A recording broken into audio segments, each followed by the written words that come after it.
doing it. School for the blind, I don't see these niggas doing it. I'm doing it and doing it and doing it well. Niggas wanna test me, ball, who wanna fail? Get you like a bully bitch, get saved by the bell. If you're What scared, up, go y'all? to church, I see you in hell. And your Sport girl, B she a Raj. slip, give me head to And today tail. we're doing sports with Everybody B fake, Raj. so I got real for sale. This is gonna be my first podcast. And just get a feel for the sports game. I'm just gonna give them my opinions on things. And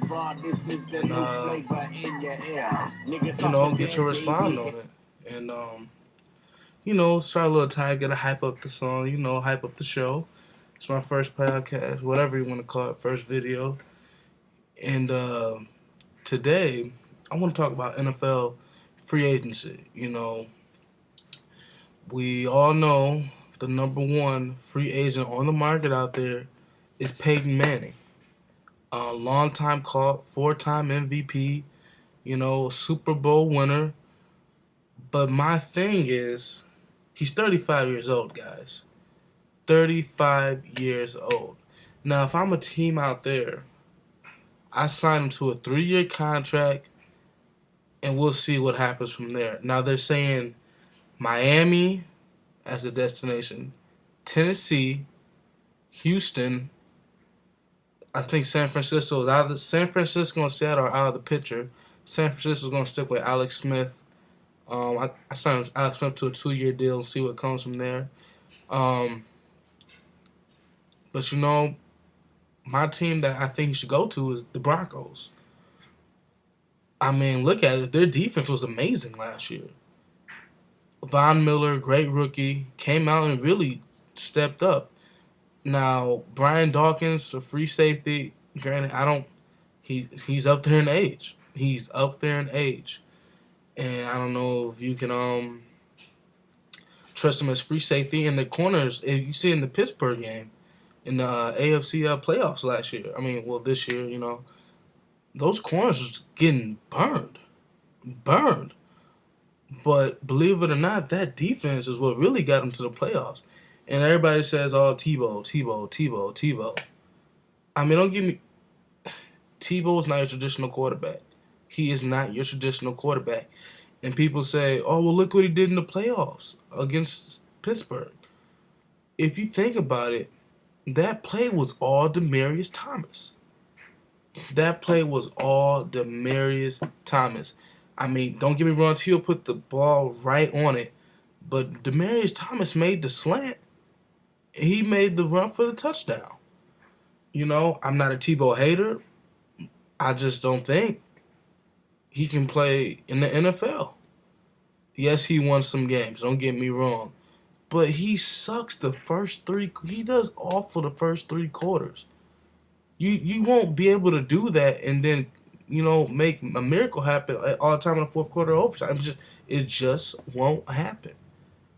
Now, if I'm Denver, you pick up Peyton Manning. You pick up Reggie Wayne, who can complement Demaryius Thomas. There's your 2 receivers. I like Aaron Decker there. He'll be your third, the slot receiver. Now, the offensive line is okay. They got Clady out of Boise State. Great. He established himself in the NFL. Now, McGahee, good. He's a good running back.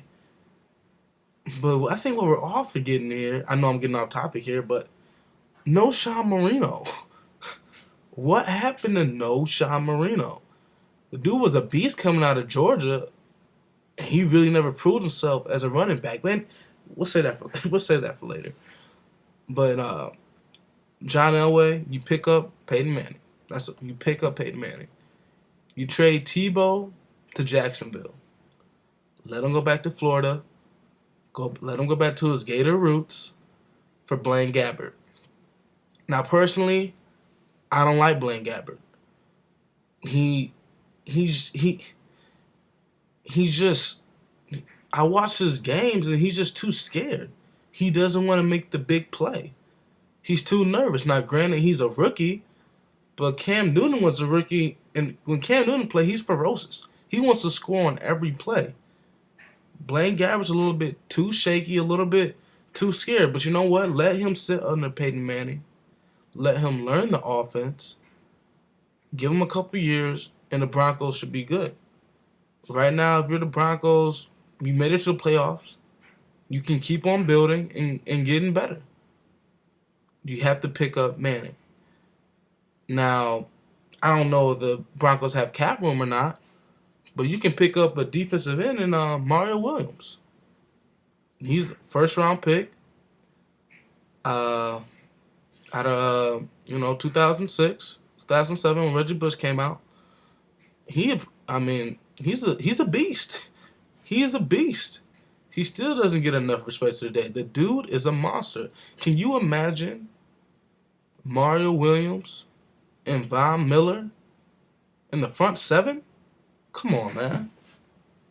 Come on, man. The Broncos can really do something this free agency. And also, I'll move to San Francisco real quick.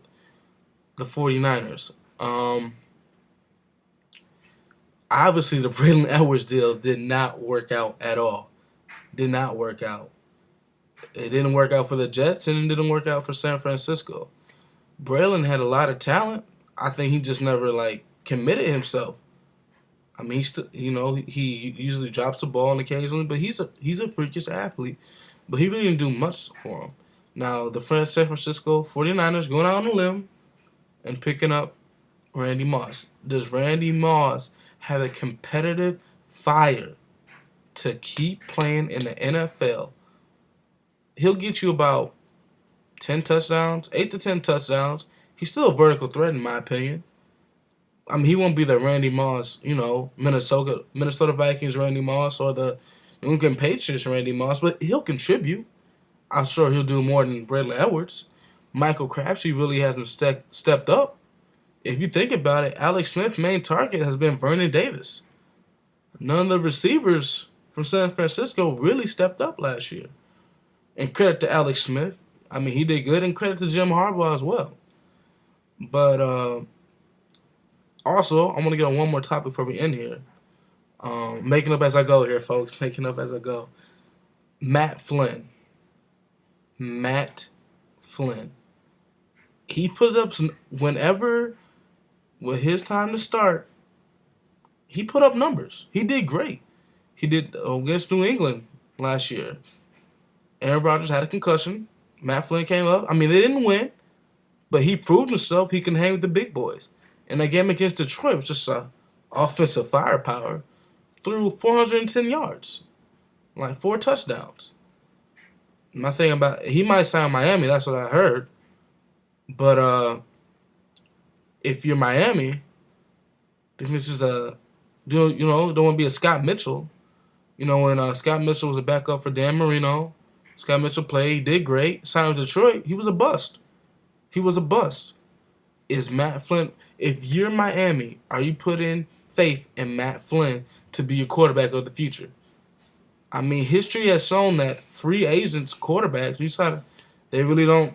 You know what I'm saying? They're not the franchise guy. You usually get franchise guys in the draft. Leading on to that, what was Cleveland thinking?